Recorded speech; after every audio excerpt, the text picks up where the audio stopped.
Well, look, Robert, thank you so much for joining me on this episode of Trust Talk. Same here. It's fun doing this. Is biogas still a niche, or is it the next trillion-dollar industry? In this episode of Trust Talk, I'm joined by Robert Lems, CEO at Host Bioenergy North America. He's been at the forefront of biogas innovation across Europe and the US. We dive into scaling clean energy, building teams that last, and why trust might just be the most underrated tool in the industry. I hope you enjoy the conversation. Hi, Robert. Thank you for joining us on this new episode of Trust Talk. Appreciate it very much, and been looking forward to this. Thank you for inviting me, and looking forward to this also. Start us off quickly as a little icebreaker. I thought we'd do a quick rapid fire round. So, is there any book or resource that has helped you kind of set your leadership strategies at all? I think there's a lot of management books and coaching books, but for me, one of the books is The Big Five from John Strelecky. It's something that my former boss introduced to me about 10 years ago, and it's about what's important for you in life, like the five big animals in South Africa, like which ones you want to see. Yeah. So you have the same for yourself in your life, and how do you match that up with company goals? The more the company goals align with the big five of your personality, the more enthusiastic you are in working for that company, and the better I think the results are of the company. Yeah. So that's something that I've always tried to incorporate kind of through my my leadership roles. And is there a habit or ritual that you use to help you during chaos? For me, I think it's going back to also where it started, which is nature. Yeah. So I think when there's a lot of chaos, what you need to do is just go out in nature, do hikes, or go snowboarding, something to get your mind off it, and preferable have a different focus for a little bit. What are the biggest misconceptions about the biogas industry, would you say? I think the biggest misconception is that it's too small. Like when I already started in Europe, people thought that biogas could maybe be a few percent of the sustainability goals. And what you see now in Denmark is 40-50% of the gas grid is sustainable RNG. The same you can see in the UK and in Scotland. Also here in the US, I think that misconception is still there, that they think it's only a very small bit of what you can achieve with biogas. And I think it's much bigger than people think. And what inspires you today outside of work? I think mainly my wife, to be honest. I thought I would never get married, but when I went to the US, I found Megan, and she keeps inspiring me of being a better leader, better coach, but also in the sustainability goals, what I still want to achieve. That's a lovely thing to say about your wife. Going kind of back to your experience, what led you into the world of biogas, energy and sustainability? So for me, it was a combination in my love for science. Like I wanted to know how things work, so I always had an affinity for science, physics, biology. That's also why I became a process engineer. But then at the same time, my love for nature. So when I graduated, I wanted to do something that contributes to a better world, and not just making the next new car or drilling for oil. So that kind of led me into the sustainability aspects of my job. And was there a pivotal experience or person that helped shape your values today? I think mainly my work at DMT. And working for Erwin Dirksen. I mean, I kind of started my career there from an engineer to leading a company in the US. He gave me also the chance to move to the US and start a company here. So I think that's a big part of what I'm doing here. He's also the person introducing me to the big life and how to manage accordingly. And before taking on the North America CEO role, what lessons from your work in Europe did you take from that? I think for me the biggest lesson is that as an engineer, you shouldn't be trying to be right, but communicate in a way that people are getting convinced of doing the right thing. There's a lot of engineers that they know they're right and they want to just push it through, and then everybody is going against it. So I think the communicational aspects of my job and of an engineering job, I think that is something I've really valued and learned in Europe. Has your leadership style kind of evolved over time, would you say? From when you first started to now as your team gets bigger and perhaps more diverse as well? Yeah, when I was still in Europe, I was an R&D manager, but you're in an existing team and you're kind of following the culture and the leadership that exists. When I started the business of DMT in the US, you kind of start without any real experience, without a real team. And with my first go around, I was really focused on bringing the right solution to the market. And we were pretty successful, but it was giving a lot of challenges also. So when Jelle from Host gave me the opportunity to do the same thing for Host. It was a great opportunity to learn from those kind of mistakes. So the second time around, I'm much more focused on culture, on building the team, let them figure out how to do it, and just more or less give guidance and not try to be always the engineering solution that is in my mind. So stepping into the role of CEO for Host North America, what was one of the biggest things or challenges that you might have to face in the new role? So I think the biggest challenge remains like the collaboration between the two teams. Even when I started in the US, the idea is it's both a very Western culture. Everybody speaks English, so it should be pretty easy to collaborate. From my experience, I've seen that there's a lot of cultural differences in how people communicate, how people see hierarchy. So for me, that was also the biggest challenge when I was invited to start up with Host, and one of my key points to focus on. So how do you have two teams on the different side of the ocean communicate with each other with different cultures? So making sure people see each other face to face, making sure people travel, and emphasizing that those cultural differences that are trying to seek the best out of both worlds, let's say. And can you share a story or project that really tested your leadership? So I think in my first experience with DMT, there were a lot of projects at the same time with a new team. So we had a lot of these kind of challenging projects where things were either behind or the implementation was not perfect. So it was not just a challenge on me, but also for the team. But I think, again, if you work on the relationships and the communication, I think walking around the trade show now and see how many connections I still have from the DMT time, and even though those projects were not going perfect, everybody is still working together and trusting each other. I think that's one of the examples of good leadership and good communication. Yeah. I don't know if you see those kind of differences between Europe and the US. Every company kind of has certain requirements, right? So like when I'm hiring for a salesperson in Europe or in the US, the experience could be completely different. I feel like in the US we can be a bit more open to the backgrounds as well. It's more personality driven. Whereas in Europe, perhaps there's a bit more emphasis on they must have a certain background, certain product experience, and it's preferred. So there is a lot of differences, but some similarities as well. So it makes it interesting to work with both sides for sure. Yeah, I would agree. I think it's very interesting to be in the middle of the two worlds. Yeah. So how do you prioritize where to scale next, or like what comes first, geographically or technologically? Host to offer a number of different solutions, right? And so as the CEO for North America, what kind of is the idea behind that? So also learning from myself was to keep focused. If you want to try too much things at the same time, it's very difficult to do that. So we really try to scale the business with the team. So therefore, we really are focusing on the US as a primary market, even though we're also doing some projects in Canada and maybe in the future in Mexico.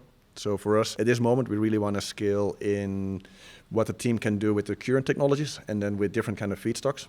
But we're also seeing already the next wave of technology. Like we're already selling CO2 liquefaction and recovery.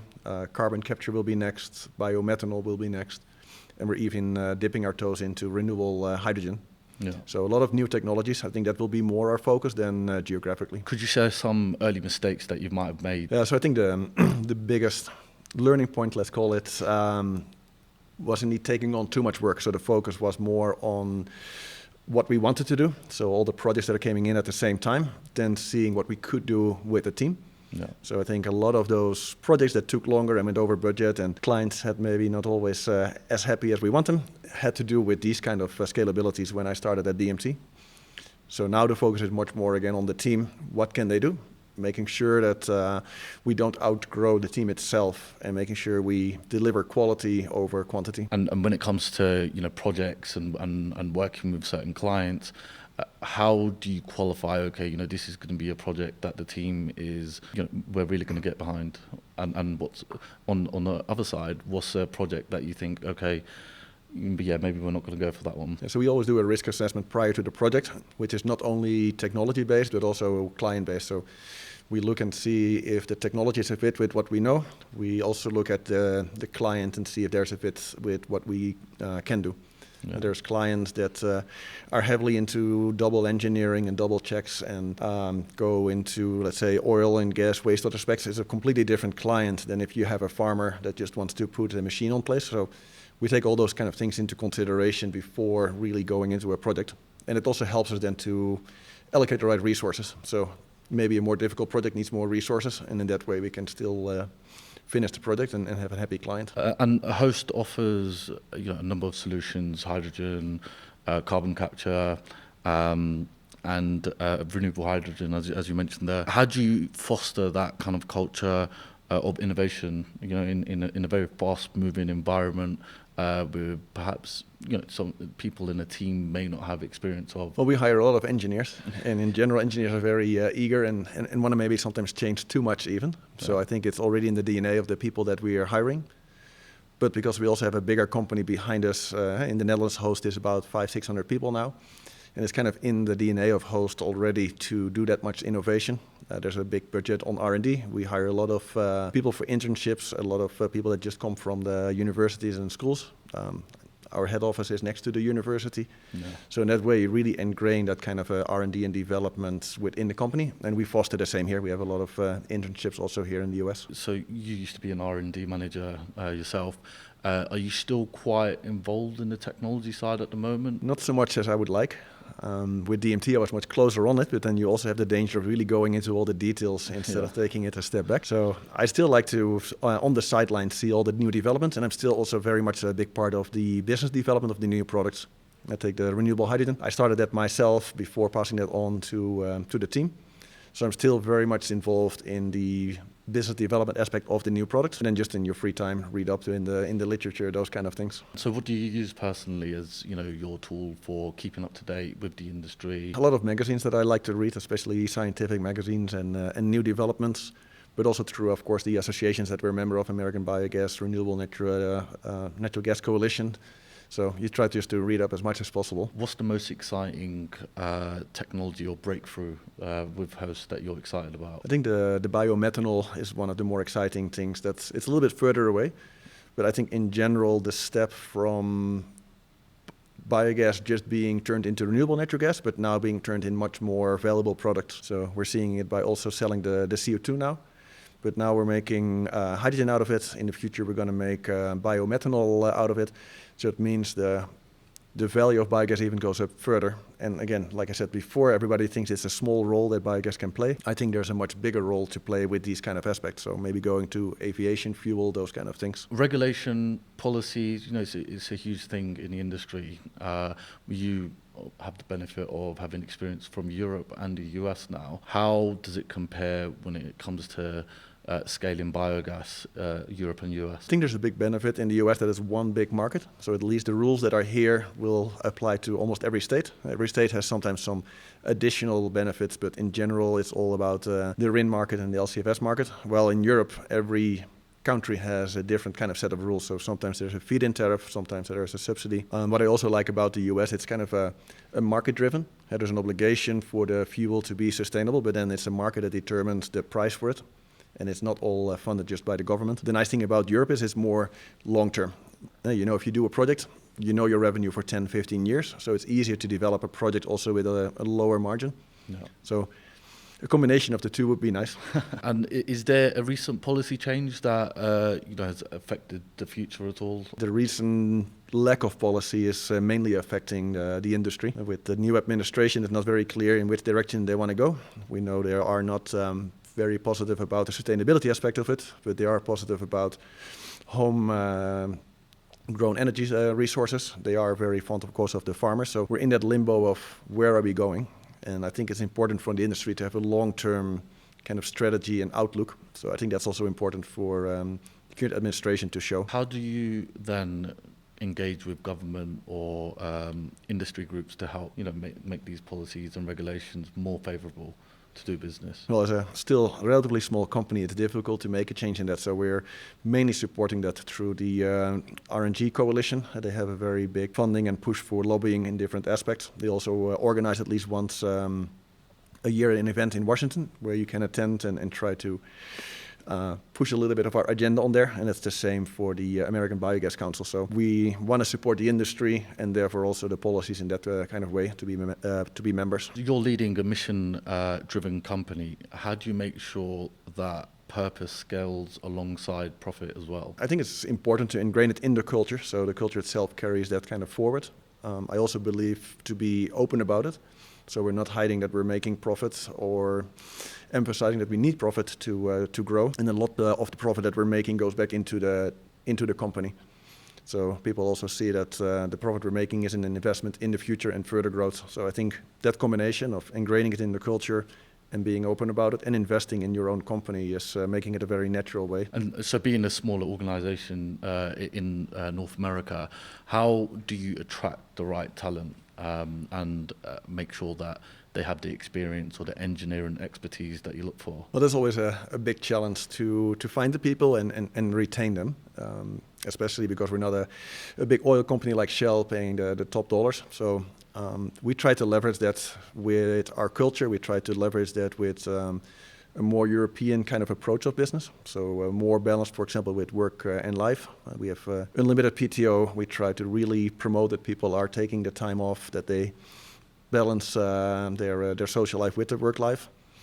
And I have to say it works pretty well. Like if I have people over and they talk to my team for a couple of hours, they're very enthusiastic. So we do that the same with new hires. We always try to invite them into the office so they can see what we're talking about, the culture, the mission. Yeah, that helps selecting and maintaining people. I think all the people that we have now are with us for about 3 years, almost when we started. Yeah. We're still hiring, of course, but yeah, that's the main item. I don't know if you see the same with candidates, what they're asking for. With a lot of uncertainty in the industry in general, I think people want to kind of see what's going on now at the moment. So uncertainty and change can drive the recruitment in the industry a little bit. Yeah, that can be interesting. On the other hand, when things are going, amazingly well, lots of projects, then it becomes very challenging to find people that actually want to make a move. So yeah, it goes both ways. You see the recruitment world, the 360 across the year. In January, you might have people don't want to move at all, and then a few months later, there'll be the same ones kind of getting in touch with you saying, okay, now I'm looking for a move, So yeah, it just changes along with market changes as well. Exactly what you're saying about the uncertainty. That's also something that kind of helps us because we're a family-owned company already for 35 years. They know if they come to us, there is that long-term view, and it's not like, okay, if the industry goes a bit up and down, people are uncertain about it. So that helps. And then we get a lot of people in through references. So somebody knows somebody and is bragging about our culture and how nice it is to work through us. So what qualities do you look for when you are building a team? I'm looking for people that are curious. So they're not just sitting around and waiting what to do, but they're curious and they want to take some ownership of what we're doing. Of course, we're looking for a lot of background in engineering, but then with engineers that know how to communicate, so that we also kind of keep that efficiency in there. And then, mainly people that are a bit of a self-starter. And we do a lot of different things. We work with people across the ocean. So again, if you're somebody that wants to sit behind this desk and waiting to get instructions what to do, it's going to be difficult in our company. And if you could give your younger self one piece of advice going back, what would that be? I'd say don't worry too much about your mistakes. I mean, you're learning from those kind of aspects. And also make sure to take care of the people and the team around you. In that way, as a team, you can do much more than just trying to do everything by yourself. And looking forward now, where do you see Host Bioenergy North America in the next 5 years? So we're still growing and adding both products and product portfolios. So I think 5 years from now, we will have a full team, maybe even a team on the East Coast. We have the whole hydrogen business fully developed, the CO2 business developed, have maybe our own R&D. And in principle, my goal is to be, let's say, roughly equally or 50% of the global organization. What do you think is the biggest blind spot or opportunities that leaders in the industry are missing right now? I think a lot of people are still missing that it's all about the right people around you.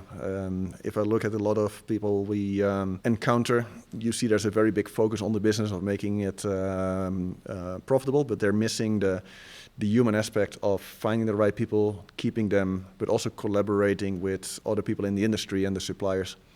I think if clients, developers, and suppliers would work together more, there would be way more synergy and more efficient projects than what we've seen in the past a little bit. Comparing Europe to US when it comes to talent and hiring people, and even just the talent pool, how does that compare from your perspective? So because the market is much bigger and older, I think the talent pool is a little bit easier. It's a more mature market. But also because of the way that, let's say, the job security is there, it's easier to find the right people and hire them for the longer term. No. In the US, the market is small and there's a lot of opportunists, and people are selling themselves much more than in Europe. So if I interview somebody, they're really trying to get the job. They're not there to try to find out if there's a right fit. Yeah. So I think most of the mishires is in that way where you think somebody is the right fit for the job because they were selling themselves, but then in the first couple of weeks or months you find out that it's not a fit. So I would always advise people when I have an interview with them to say, okay, just be open and honest about it, because for both of us it would be better to know where we're going. And because of the small opportunistic market, we try also to hire a lot outside of the biogas business. Yeah. And there's a lot of job hoppers that hop around every 2 years, which is not a good investment for us and not for the culture. So we're hiring a lot from the natural gas sector, wastewater sector, anything in environmental, just people that have that engineering background, but also some drive in the sustainability. That's a good way to look at it, to be honest. I think, yeah, as you say, people do move around a lot, but also, and a question I was going to ask was, if you can't find people, in the industry, there are a lot of neighbouring industries, right? As you mentioned, wastewater treatment and the natural gas industry as well. On that, what are there any expertise or anything that you really struggle hiring for in the US? Anything that really has to need that engineering or technical background. So project management engineers, but even for sales engineers, it's very difficult to find those kind of people. I think there's a lot of ask for them. So yeah, there we're looking very broad across different kind of industries. As long as there's that eagerness to learn, then we're happy to hire somebody. What is the struggle there, would you say? Is that the actual experience, or more or less the personality of the candidates that you find? The thing is the personality. Again, we're a smaller company where you need to be very varied in what you're doing. Communication is a key. I think it is relatively easy to find really good engineers that will thrive in a big organization where they have a specific task to do. But in a smaller communicative role, it's more difficult to find these people. And, when it comes to when you first kind of entered the US market, what were some of the biggest challenges? Because it was a new thing, right? Biogas, the whole energy sustainability was completely brand new to the US market. Was there a point where you thought, right, okay, we might not actually have any success here at all? To be honest, yes, because when we arrived here with a European mindset, and I was doing the first project for DMT and talking to clients, the value of biogas was just applicable. So people thought there was a lot of money to spend, there was a lot of enthusiasm, but there was not really a backing of financing yet because they didn't know, there was no history. So talking to the clients, everybody's like, oh, next month you're going to get an order, next month we're going to continue. And that was also the feedback I gave to my boss. So we're investing, we're even building out the team already, and it just every time took another month. So I think it took almost 2.5 years before we got the first order. Yeah. And the last half year of that, my boss told me there's no funding anymore. So we had to do it with some engineering orders, and a couple of weeks even where we didn't be able to pay out my own salary, making sure that everybody was paid out. Yeah. So that was where it really tests you of continuing. Yeah. And then, suddenly, finally, the first projects started to roll in, and we had the best year ever. Again, coming back to the differences between Europe and US, I feel like in the US they'll tell you, let's we'll do it. But whereas Europe tends to be a lot more straightforward with. Europe is more realistic, and they will tell you exactly where it is and what to come, and you can anticipate. Here, it's more they promise you everything. They always say, there's 12 projects coming up in the next year, and then you have to hope for maybe a project next year.